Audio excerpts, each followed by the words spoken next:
All right. So it's always a challenge to present this information to a public I don't know, but chances are you belong to at least one of these categories, either a data producer or a data archivist, or deposit your data somewhere else or maintain your own collection, new or expert in data documentation, already know your R or perhaps never heard of it, whether you are well-resourced and have your own perhaps software solutions or tight on funding and expect someone else to provide. I think I got you covered. So everyone today will benefit, I think, from this presentation. Now, data documentation is about secondary use, and the data producers I'm thinking of on the top of my mind are like individual researchers,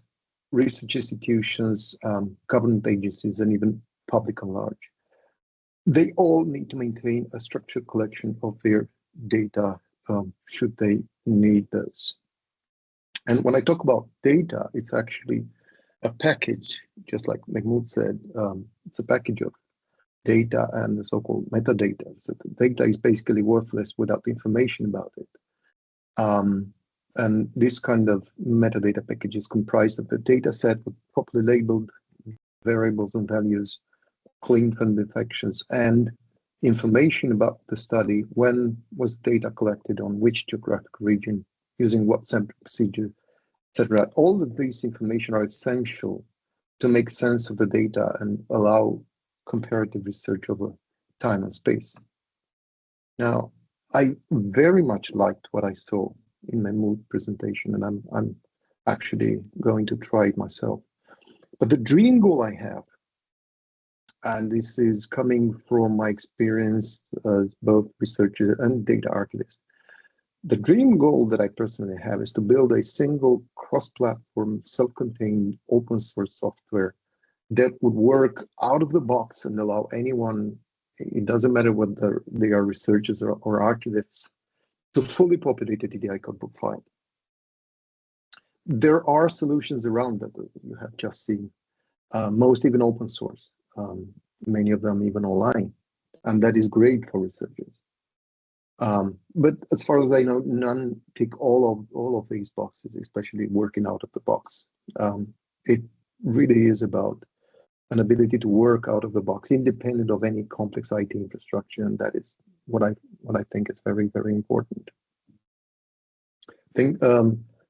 I was actually presenting, I think in December, DDI to our National Institute of Statistics, and they said, great, they are interested. But they said they cannot publish their data somewhere else. They need to maintain an in-house collection. And I said, okay, how do I use your DDI software to populate our own internal data catalog? And I think this is where this kind of software is useful.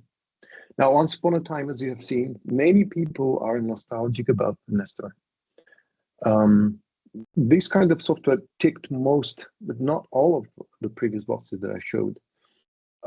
It did work out of the box. It was just not cross-platform, and as servers typically run Linux, working on Windows only was an impediment, and it quickly fell unmaintained. But however, people still seem to miss this wonderful piece of software. The technology allows building such a software nowadays. This is somewhat very close to what Mahmoud built at the World Bank. We also thought about using a web environment. And more recently, a different technological framework became available, using an embedded web environment to build cross-platform application. And that is called Electron, which is a JavaScript framework running on Node.js. And since the web page is standard across all operating systems, it can build platform-specific binaries for Windows, Mac OS, and Linux. So that is not a problem. A proof of concept that is available, and this is, I think, is a viable solution to create a Nestor replacement, and that is called Stat Converter. If you are familiar with a software called Stat Transfer, this is an open source alternative. It can be downloaded, installed, and simply run. Therefore, truly working out of the box. It's meant for literally everyone.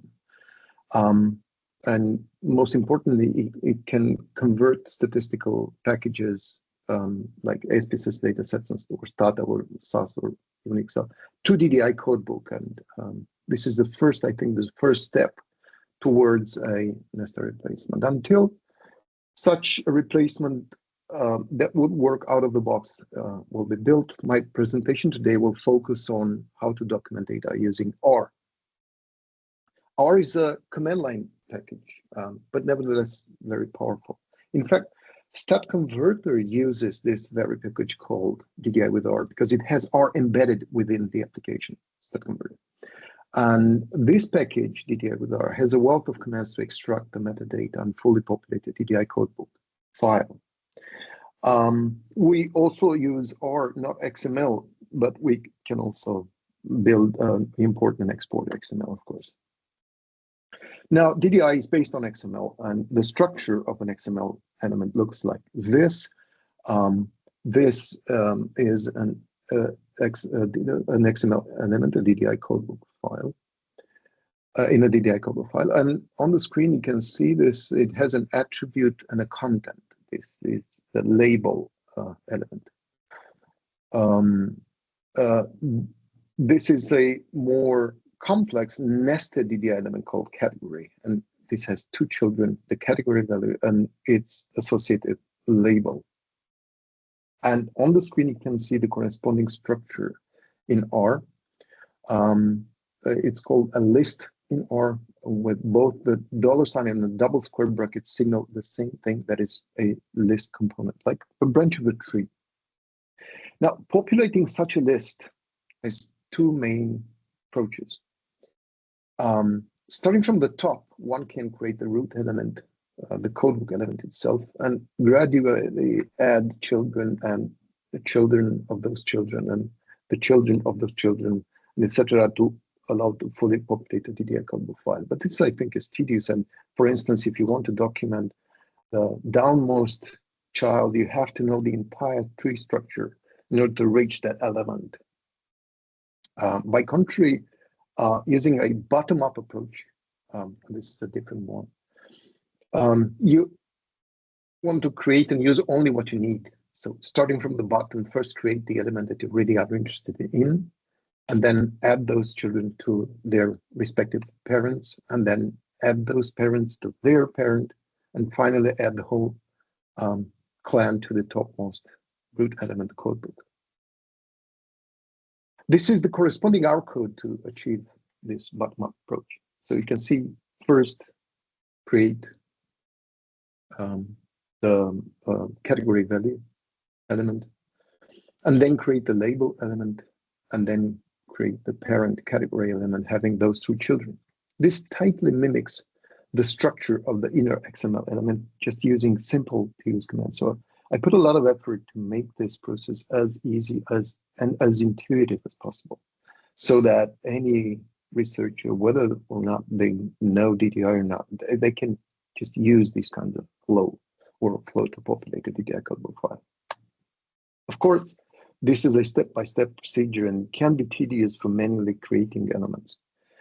And it's probably very work-intensive for, especially when describing variables, right, in the data description.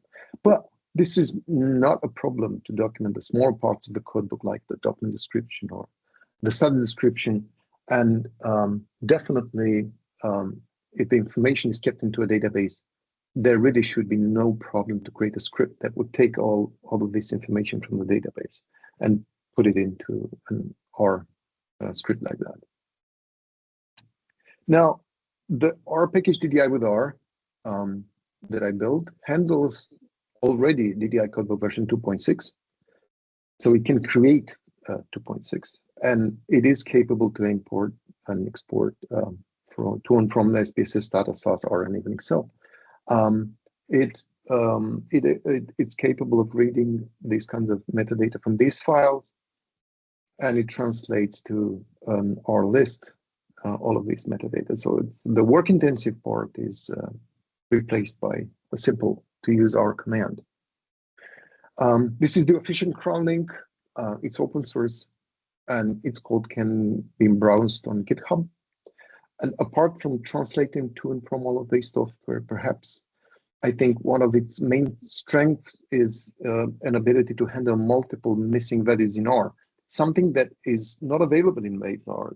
R was not built with these capabilities. I had to put all of that, I had to put it into this package. But now it uses this functionality to allow the conversion from SPSS, which has multiple missing values, to Stata, which has multiple missing values, not to mention SAS. All right. To use this package, first you need to install using this command, and then load the package to access its functionality, its commands. And for instance, we've seen earlier in the previous slides that there is a command called make element that has an associated help file that is accessed using the question mark command and the name of the command over there. And this opens up a help file that looks like this into R. You can see the actual command and all its associated arguments and the explanation of all of those arguments. And of course, it's following down below with the details about what it does. And even you can see some example section down below with simple use cases. And perhaps what is more useful is the section called See Also over here, where you can see a show details associated command. And this is perhaps one of the simplest approaches to discover the functionality of the package, because there is a lot of functionality in there. To just go through function to function to help file and just simply discover them. Now, the function show details, that's a useful command to have. For instance, if researchers don't know DDI and don't know what data description element has, it has this associated command show details. It mimics whatever is available on the DDI Alliance's website.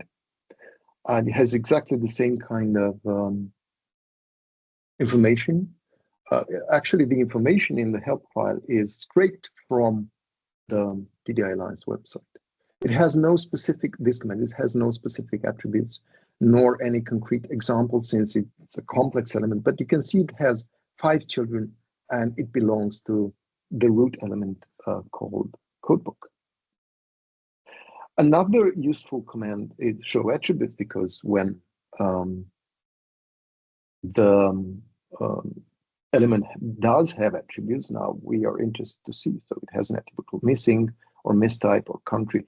And again, all of this information is scraped from the DDI Alliance website.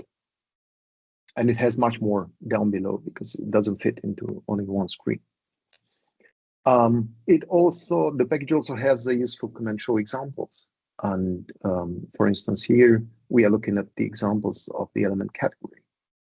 And these are different ways of building up a category element, either like this without any category values and labels, or a complex element with children and the label element as you've seen with content. And here category value doesn't have any attributes, although attributes are possible for the category value.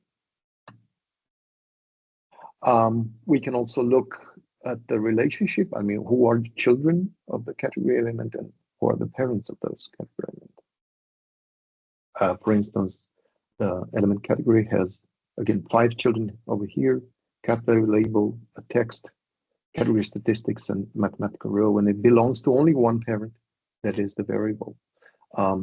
In DDI, as many of you might already know, elements are repeatable, and the same element can belong to multiple parents and they have multiple children.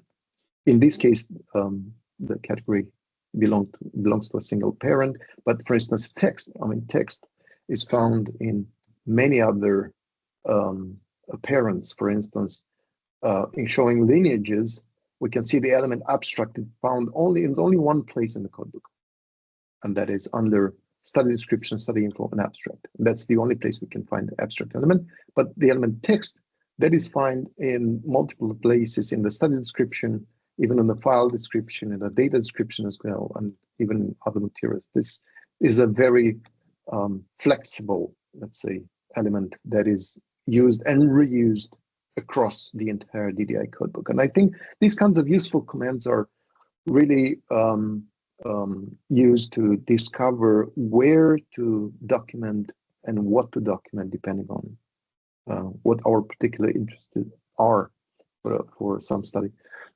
Not all the elements are used in a fully populated DDI codebook, but only the elements that pertain to our particular study. As a practical example, and I could have used, of course, a live demonstration, but we would reach the same thing. For instance, on the right side, you can see the European Social Service data portal, where, for instance, I clicked on the United Kingdom to download a subset of the round 11 of the European Social Survey. And once I have that on my computer, and that has I downloaded in the SPSS format because they only have two variants, SPSS and Stata, perhaps CSV, but the metadata is available in SPSS and Stata there. And on my computer, it's called ESS 11 subset. And I put it into a so-called working directory, where I can find using R. And the way to convert this to an XML file is just by using a simple command, convert, give it the path or the name of the file if it's in the working directory over there, and then just to DDI. And this argument is to signal, for instance, that it's a multilingual simply because we deactivate the monolang. Well, actually, it could be monolingual because it's only about one country, but if multiple countries are selected, this is a useful thing to know that deactivating the monolang argument creates a multilingual XML file. And this takes about 10-15 seconds to create a 60,000 line long XML file, which we can import into R, but we could have imported directly into R, it doesn't matter. But this is just to see that we can even import an XML file using the command get metadata over there.